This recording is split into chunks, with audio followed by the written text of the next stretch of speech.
रात्री चुकून शेजारणीच्या घरामध्ये गेला आणि शेजारणीने पण झोपेच्या धुंदीत त्याला जवळ घेतले.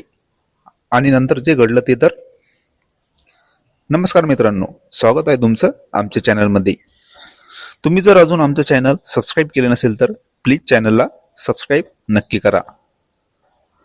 अगोदरच त्याचे शेजारणीवर प्रेम होते आणि एका रात्री चुकून तो तिच्या घरामध्ये गेला आणि शेजारीण पण झोपेच्या धुंदीत होती आणि तिने पण त्याला घरामध्ये घेतले.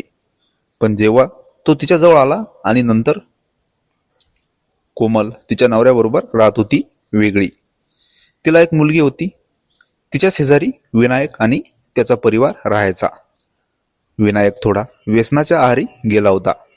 कोमलला तर तो मुळीच आवडत नव्हता. विनायक अजून तरुण होता आणि त्याचे लग्न पण झाले नव्हते.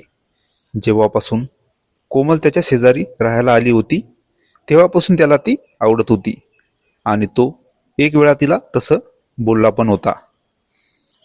कोमल तर त्याला असं काही सुनावलं होतं की त्याला ती म्हणाली, तुला दिसत नाही का माझं लग्न झालं आहे आणि मला एक मुलगी आहे आणि तू मला असं बोलतो. त्यानंतर कोमल विनायकला बोलत सुद्धा नव्हती. पण विनायक तिच्याकडे रोज पण बघायचा. कोमलला तर तो थोडा पण आवडत नसे, कारण तो व्यसनाच्या आहारी गेला होता. एक दिवस असे काही घडले होते. रात्रीचे 12 वाजले आणि कोमलच्या घराची बेल वाजली होती. तिला वाटलं तिचा नवरा आला आहे आणि तिने झोपेच्या धुंदीत दरवाजा उघडला आणि परत जाऊन ती झोपली. तिने जेव्हा दरवाजा उघडला होता तेव्हा तिला समजले नव्हते की तिचा नवरा आहे की दुसरं कोण, कारण विनायक चुकून तिच्या घरामध्ये आला होता आणि त्याला जेव्हा कोमल दिसली तेव्हा त्याला समजले होते की तो चुकून आला आहे.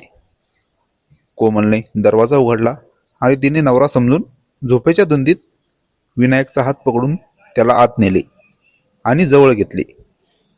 विनायक पण काही न बोलता तिच्या जवळ आला होता. कोमलला अचानक आठवलं की तिचा नवरा तिला सांगून बाहेरगावी गेला आहे. आता ती शुद्धीवर आली आणि बघते तर विनायक तिच्या समोर. तिने विनायकला विचारले, तू कसा काय आला आहे आतमध्ये? विनायकने तिला सांगितले की तू चुकून आला होता, पण ती झोपेत होती आणि तिने त्याचा हात पकडून आतमध्ये आणले. कोमलने त्याला लगेच तिथून जायला सांगितले आणि ती म्हणाली, तू कोणाला सांगणार नाही की काय घडलं आहे. कोमलच्या मनात भीती निर्माण झाली होती की तिच्या नवऱ्याला जर समजलं तर काय होईल. पण यामध्ये दोघांची पण चूक नव्हती आणि नंतर कोणालाही काहीही कळालं नाही. नंतर कोमल पण ते विसरून गेली होती आणि विनायकचं नंतर लग्न झालं आणि तो पण आता त्याच्या बायकोसोबत आनंदात होता. ही कथा पूर्णपणे काल्पनिक असून वास्तविक जीवनाशी काहीही संबंध नाही. ही कथा फक्त मनोरंजनासाठी आहे.